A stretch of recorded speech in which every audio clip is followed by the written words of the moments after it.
Francis. It's great to speak to you today. Now, you're from Newfoundland, Canada's most easterly province. What unique perspectives do you bring to the lab? Well, being from Newfoundland is a unique experience, being born and raised here, because most of the areas are very rural, very small towns, and very culturally similar. And so we all have a similar upbringing. We all have the same dialects. We all go to the same churches. We go to the same schools. We play on the same hockey teams.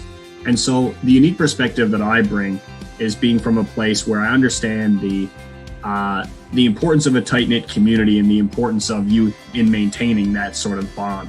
And so when I come to the youth lab, I'm thinking, okay, what are some, and with my interests in defense and security, I'm thinking, what are the issues that affect youth that are relevant to keeping communities together, keeping communities bonded? And that's sort of because of my upbringing in a small town in Newfoundland. And so some of the issues I tackle are polarization, trafficking of illicit drugs, things like this, because these have extremely detrimental effects on small communities. Thank you. You mentioned in your application that you see youth as being key in terms of a more secure North America and also with the digital interface that we're working with today. So what would you say is the first step in that process? I think youth are essential, particularly in the digital realm of security, simply because we've been brought up with these apparatuses, with social media, we sort of understand in a way that's intuitive how to spot things like disinformation, how to spot fake content, how to spot extremist content. We're in the early days of the lab, but how do you feel it's already enhancing your skills or your contribution?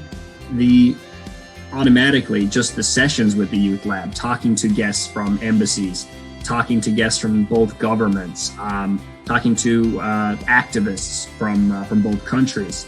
This prepares you mentally in a sense that many day-to-day activities wouldn't. And so the youth lab has improved my concrete skills, public speaking, presentation, things like that.